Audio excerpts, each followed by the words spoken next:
ಮಂಡ್ಯದಲ್ಲಿ ಸಮನ್ವಯ ಸೂತ್ರದ ಮೊರೆ ಹೋದ ಜೆಡಿಎಸ್. ಮಂಡ್ಯದಲ್ಲಿ ಸಮನ್ವಯ ಸೂತ್ರದ ಮೊರೆ ಹೋಗ್ತಾ ಇದ್ದಾರೆ ಜೆಡಿಎಸ್ ನಾಯಕರು. ಸುಮಲತಾ ವಿರುದ್ಧ ಕದನ ವಿರಾಮವನ್ನ ಘೋಷಿಸುವುದಕ್ಕೆ ಪ್ಲಾನ್ ಮಾಡಿದ್ದಾರೆ. ಸಂಸದೆ ಸುಮಲತಾರನ್ನ ವಿಶ್ವಾಸಕ್ಕೆ ತೆಗೆದುಕೊಳ್ಳುವುದಕ್ಕೆ ತಂತ್ರವನ್ನ ರೂಪಿಸಲಾಗ್ತಾ ಇದೆ. ಇದರಿಂದಾಗಿ ಸಮನ್ವಯತೆಯ ಮೊರೆ ಹೋಗಿದ್ದಾರೆ. ಇನ್ನು ಶೀಘ್ರದಲ್ಲೇ ಸುಮಲತಾ ಅವರನ್ನ ಭೇಟಿಯಾಗಲಿದ್ದಾರೆ ಜೆಡಿಎಸ್ ನಾಯಕರು. ಮಂಡ್ಯದ ಮಾಜಿ ಹಾಗೆ ಹಾಲಿ ಶಾಸಕರು ಭೇಟಿಯಾಗಿ ಮಾತುಕತೆಯನ್ನ ನಡೆಸಲಿದ್ದಾರೆ. ಸುಮಲತಾ ಭೇಟಿ ಮೂಲಕ ಒಗ್ಗಟ್ಟಿನ ಪ್ರದರ್ಶನಕ್ಕೆ ತಯಾರಿಯನ್ನ ಮಾಡ್ತಾ ಇದ್ದಾರೆ. ಮಂಡ್ಯ ಟಿಕೆಟ್ಗೆ ಸುಮಲತಾ ಹಾಗೆ ಜೆಡಿಎಸ್ ನಡುವೆ ಈಗಾಗಲೇ ಪೈಪೋಟಿ ಇರುವಂತದ್ದು. ಕೊನೆ ಕ್ಷಣದಲ್ಲಿ JDS ಪಾಲಾಗಿರುವಂತಹ Mandya ticket.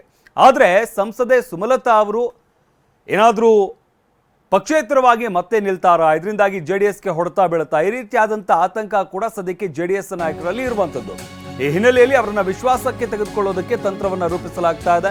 Sumalatha ಮುನಿಸು ತಣಿಸಿ ಮನವೊಲಿಸೋದಕ್ಕೆ JDS plan ಮಾಡ್ತಾ ಇದೆ. ಇನ್ನು ಅಂಬರೀಷ್ ಬೆಂಬಲಿಗರ ಮತ ತೆಕ್ಕಿಗೆ ಬಾಚಿಕೊಳ್ಳೋದಕ್ಕೆ ತಂತ್ರ ರೂಪಿಸಲಾಗ್ತಾ ಇರುವಂತದ್ದು. ಮಧುಕೇಶ್ವರ್ ಹೆಗಡೆ ಜೇನು ಕೃಷಿಯಿಂದ ವರ್ಷಕ್ಕೆ 50 ಲಕ್ಷ ಗಳಿಸ್ತಿದ್ದಾರೆ. ನೀವು ಕೂಡ ಅವರಿಂದ ಕಲಿಬೇಕಾ? ಅವ್ರ ಜೊತೆ ವಿಡಿಯೋ ಕಾಲ್ನಲ್ಲಿ ಮಾತಾಡಬೇಕಾ?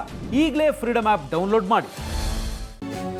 ಮಂಡ್ಯ ಕ್ಷೇತ್ರದಲ್ಲಿ ಎಚ್ಚರಿಕೆಯ ಹೆಜ್ಜೆ ಇಡೋದಕ್ಕೆ ಜೆಡಿಎಸ್ ಸಜ್ಜಾಗಿದೆ. ಈ ಬಗ್ಗೆ ಮತ್ತಷ್ಟು ಮಾಹಿತಿಯನ್ನು ನೀಡ್ತಾರೆ ನಮ್ಮ ಪ್ರತಿನಿಧಿ ಸುನಿಲ್. ಜೆಡಿಎಸ್ ವಿಚಾರಕ್ಕೆ ಸಂಬಂಧ ಮಂಡ್ಯದಲ್ಲಿ ಸಾಕಷ್ಟು ಕುತೂಹಲವನ್ನ ಮೂಡಿಸ್ತಾ ಇರುವಂತದ್ದು ಈ ಒಂದು ರಾಜಕೀಯ. ಹಾಗಾದ್ರೆ ಸುಮಲತಾ ಅವರ ಸಮನ್ವಯ ಅವ್ರನ್ನ ವಿಶ್ವಾಸಕ್ಕೆ ತೆಗೆದುಕೊಳ್ಳೋದಕ್ಕೆ ಯಾವ ರೀತಿಯಾದ ಪ್ರಯತ್ನಗಳಾಗ್ತಾ ಇದೆ ಜೆಡಿಎಸ್ ನಲ್ಲಿ? ಶಮಂತ್, ಮೊದಲದಾಗಿ ರಾಜಕೀಯದಲ್ಲಿ ಯಾರು ಶತ್ರುನೂ ಅಲ್ಲ ಮಿತ್ರನೂ ಅಲ್ಲ ಅನ್ನೋ ಗಾದೆ ಮಾತನ್ನ ಹಾಗೆ ಬದಲಾದ ರಾಜಕೀಯ ಸನ್ನಿವೇಶದಲ್ಲಿ ಏನೇ ರಾಜಕೀಯವಾಗಿ ಜೆಡಿಎಸ್ ನಾಯಕರು ಮತ್ತೆ ಸುಮಲತಾ ಅವರ ನಡುವೆ ವೈರತ್ವವಿದ್ರು ಕೂಡ ವೈರತ್ವವನ್ನು ಮರೆತಿಗಾಗಲೇ ಒಂದಾಗಲಿಕ್ಕೆ ಜೆಡಿಎಸ್ ನಾಯಕರು ಕೂಡ ಪ್ಲಾನ್ ಮಾಡಿದ್ದಾರೆ. ಕುಮಾರಸ್ವಾಮಿ ಅವರು ಕೂಡ ಮೊನ್ನೆ ಸಮಾವೇಶ ಮಂಡ್ಯದಲ್ಲಿ ನಡೆದಂಥ ಸಮಾವೇಶದಲ್ಲಿ ಕದನ ವಿರಾಮವನ್ನು ಕೂಡ ಘೋಷಣೆ ಮಾಡಿ ಸುಮಲತಾ ಅವರು ನನ್ನ ಅಕ್ಕ ಇದ್ದ ಹಾಗೆ ಅವರನ್ನು ಕೂಡ ಸಮಯ ಬಂದಾಗ ಮಾತಾಡ್ತೀನಿ ಅನ್ನೋ ಮಾತುಗಳು ಕೂಡ ಹೇಳಿದ್ರು. ಅದಕ್ಕೆ ಪೂರಕವಾಗಿ ಈಗಾಗಲೇ ಜೆಡಿಎಸ್ ಪಾಲ್ ಕೂಡ ಏನು ಮಂಡ್ಯ ಜೆಡಿಎಸ್ನ ಸ್ಪರ್ಧೆ ಕೂಡ ಆಗಿದೆ. ಆ ಒಂದು ಹಿನ್ನೆಲೆಯಲ್ಲಿ ಸುಮಲತಾ ಅವರನ್ನು ಕೂಡ ವಿಶ್ವಾಸಕ್ಕೆ ತೆಗೆದುಕೊಳ್ಬೇಕು ಅಂತೇಳಿ ಜೆಡಿಎಸ್ ನಾಯಕರು ಕೂಡ ಮುಂದಾಗಿರುವುದು. ಅದರಂತೆ ಶೀಘ್ರದಲ್ಲೇ ಜೆಡಿಎಸ್ನ ಮಾಜಿ ಮತ್ತು ಹಾಲಿ ಶಾಸಕರೇಂದ್ರ ಅವರೆಲ್ಲರೂ ಕೂಡ ಸುಮಲತಾರನ್ನ ಭೇಟಿಯಾಗಿ ಸಮನ್ವಯ ಅಂದ್ರೆ ಎಲ್ಲರೂ ವಿಶ್ವಾಸಕ್ಕೆ ತೆಗೆದುಕೊಳ್ಳುವಂತ ಪ್ಲಾನ್ ಕೂಡ ಮಾಡಿದ್ದಾರೆ. ಈ ಒಂದು ಹಿನ್ನೆಲೆಯಲ್ಲಿ ಒಗ್ಗಟ್ಟಾಗಿ ಹೋಗೋಣ, ಒಗ್ಗಟ್ಟಾಗಿ ಎನ್ಡಿಎಯನ್ನು ನಾವು ಬಲಪಡಿಸೋಣ ಅನ್ನೋ ರೀತಿಯಲ್ಲಿ ಸಮನ್ವಯ ಸೂತ್ರಕ್ಕೆ ಜೆಡಿಎಸ್ ನಾಯಕರು ಕೂಡ ಮುಂದಾಗಿರುವಂಥದ್ದು. ಈ ಒಂದು ಹಿನ್ನೆಲೆಯಲ್ಲಿ ಯಾವುದೇ ರೀತಿಯ ಕದನ ನಮ್ಮ ನಡುವೆ ಬೇಡ, ಸಮರ ಬೇಡ, ನಾವೆಲ್ಲರೂ ಕೂಡ ಒಗ್ಗಟ್ಟಾಗಿ ಹೋದ್ರೆ ಏನು ಪ್ರಧಾನಿ ಮೋದಿಯವರ ಕೈಯನ್ನು ಬಲಪಡಿಸಬಹುದು, ಕುಮಾರಸ್ವಾಮಿ ಅವರನ್ನ ಆರಿಸಿ ಕಳಿಸಬಹುದು ಅಂತೇಳಿ ಎಲ್ಲಾ ರೀತಿಯ ಪ್ಲಾನ್ಗಳನ್ನ ಈಗಾಗಲೇ ಜೆಡಿಎಸ್ ನಾಯಕರು ಕೂಡ ಮಾಡ್ಕೊಂಡಿರುವಂಥದ್ದು. ಆ ಒಂದು ಹಿನ್ನೆಲೆಯಲ್ಲಿ ಏನೇ ಗೊಂದಲ ಇದ್ರೂ ಕೂಡ ಅವೆಲ್ಲವನ್ನು ಕೂಡ ಬಗೆಹರಿಸಿಕೊಳ್ಬೇಕು ಅಂತೇಳಿ ಸುಮಲತಾರನ್ನ ಭೇಟಿಯಾಗಿ ಒಂದಷ್ಟು ಮಾತುಕತೆ ನಡೆಸಿ ಸಮನ್ವಯತೆ ಸಾಧಿಸಲಿಕ್ಕೆ ಪ್ಲಾನ್ ಕೂಡ ಮಾಡ್ಕೊಂಡಿರುತ್ತೆ. ಯಾಕಂದ್ರೆ ಅಂಬರೀಷ್ ಅವರ ಒಂದು ವರ್ಚಸ್ ಕೂಡ ಇನ್ನೂ ಕೂಡ ಮಂಡ್ಯದಲ್ಲಿ ಹಾಗೆ ಇದೆ.